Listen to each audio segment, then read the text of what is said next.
ಕೈಗೊಪ್ಪಿಸಿ ಕಾರಣರ ಮನೆ ಸೇರಿದಳು ನನ್ನ ಅಕ್ಕ.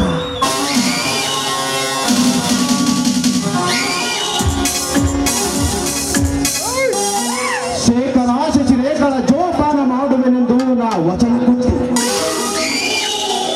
ಪುಟ್ಟ ಮಕ್ಕಳ ರಕ್ಷಣೆ ಅವರ ಹೊತ್ತು ನನ್ನ ಸ್ವಾಸುಖಕ್ಕೆ ನಾ ತಿಲಾಂಜಲಿ ಅರಿಟ್ಟೆ.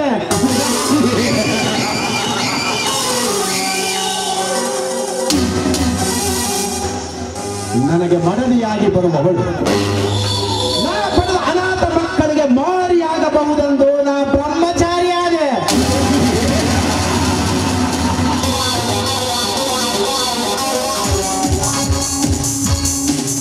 ದಾಕ್ಷಾಯಿಣಿ ದಕ್ಷ ಯಜ್ಞದಲ್ಲಿ ಮಂತ್ರವಾದಾಗ ಶಿವನು ಪಾರ್ವತಿಯ ವಿರಹ ದುರಿಯನ್ನು ತಾಳದೆ ಹಿಮಗಿರಿಯಲ್ಲಿ ಉಗ್ರ ತಪ ಆಚರಿಸುತ್ತಾ ಕುಳಿತರು. ತಪ್ಪಲಿಲ್ಲ ಆ ಶಿವನಿಗೂ ಕಾಮನ ಕಾಟ.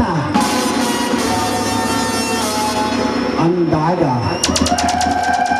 ನರನಾದ ನಾನು ನನ್ನ ದೈಹಿಕ ತೃಪ್ತಿಗಾಗಿ ನನ್ನ ಮನ ಬಯಸಿದ ಹೆಣ್ಣಿನೊಂದಿಗೆ ಮನ ತೃಪ್ತಿ ಪಡುವುದು ತಪ್ಪೆ?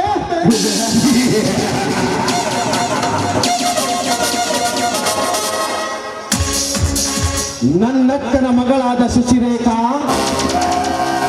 ಏ ಶಶಿರೇಖಾ, ನನ್ನ ಪಂಜರದ ಸುಖ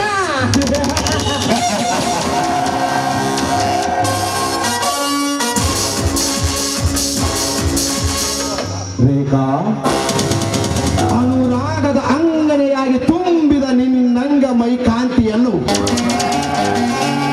ನನ್ನ ಕಾಮ ಜ್ವಾಲೆಯಿಂದ ಕರಗಿಸಿ ನಾ ಬೆರೆಸುವೆ ಅಮೃತದ ಅನುರಾಗವನ್ನು. ಆಗ ತಡೆಯುವುದು ಈ ಬ್ರಹ್ಮಚಾರಿ ತತ್ತ ಹೃದಯದ ವಾಂಛನ.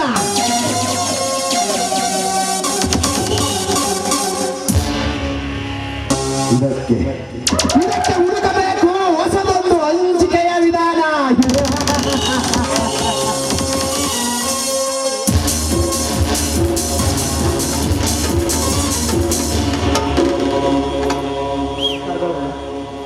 ನಮಸ್ಕಾರ ಗುರುಗಳೇ, ಏನು ಇಷ್ಟು ದೂರ ಬಂದಿದ್ದೀರಿ? ತಮ್ಮನ್ನು ನೋಡಿಕೊಂಡು ಬಂದೆ. ತಮ್ಮಿಂದ ಒಂದು ಸಹಾಯ ಬೇಕಾಯ್ತು. ಏನು ಹೇಳು ಗುರುಗಳೇ, ನಿಮಗಾಗಿ ನಾನು ಎಂದಾದರೂ ತಿರಸ್ಕರಿಸಿದ್ದೀನಿ? ನಮ್ಮ ವಿಜಯನ ಹುದ್ದೆಗಾಗಿ 50,000 ರೂಪಾಯಿ ಹಣ ಬೇಕಾಗಿತ್ತು. ಆದ ಕಾರಣ ಹಣದ ಸಹಾಯ ಮಾಡಿದರೆ ಒಳ್ಳೆದಿತ್ತು. 50,000 ತಾನೆ? ಸಂತೋಷ. ಇಂದು ಸಾಯಂಕಾಲವೇ ಬಂದು ತೆಗೆದುಕೊಂಡು ಹೋಗಿ ನಿಮ್ಮ 50,000 ಹಣ. ಗುರುಗಳೇ, ನಾನಿರೋವರೆಗೂ ನೀವು ಯಾವುದಕ್ಕೂ ಚಿಂತಿಸಬೇಡಿ. ಆಯ್ತು ಕೊಡ್ರಿ.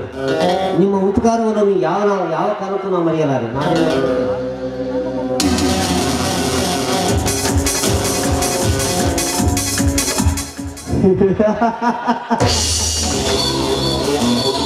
ಶಿವರಾಜಪ್ಪ,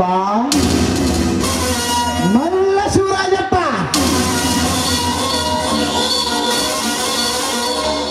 ನೀನು ನನ್ನನ್ನು ಮರೆಯಬಾರದೆಂದು ಆಸ್ತಿ ಇದ್ದರೂ ಹಣ ಕೊಡದ ಈ ಕಾಲದಲ್ಲಿ ಆಸ್ತಿ ಇಲ್ಲದ ನಿನಗೆ ಹಣ ಕೊಡಲು ಒಪ್ಪಿದೆ.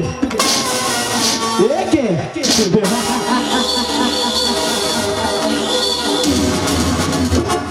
ನಿನ್ನ ಮಗಳ ಸೌಂದರ್ಯ ಸೌರಭವನ್ನು ಸವಿಯಬೇಕೆಂದೇ ಛಲ ತೊಟ್ಟೆ.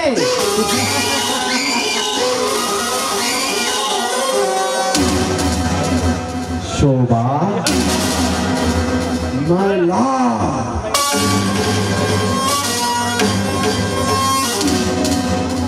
ಶೋಭಾ, ಮಾದಕ ಮಾತ್ರೆಗಿಂತಲೂ ಮತ್ತೇರಿಸುವ ನಿನ್ನ ಮೃದು ನುಡಿಗಳು,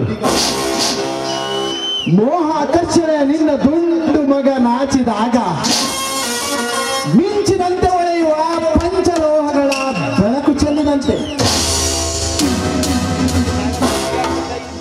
ತಲೆ ತಗ್ಗಿಸಿ ಮೆಲ್ಲನೆ ಹೆಜ್ಜೆ ಹಾಕುವಾಗ ಕಾಲ್ಗೆಜ್ಜೆಯ ನಿನಾದವ ಚಮತ್ಕಾರವ ಕೇಳಬೇಕೆಂದು ಚೇತರಿಸಿಕೊಂಡು ಬಂದೆ.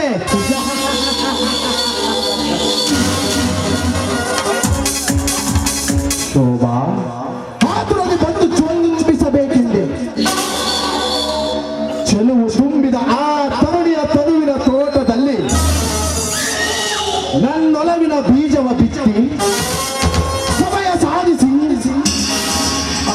ತ್ಯಾಗದ ರಸ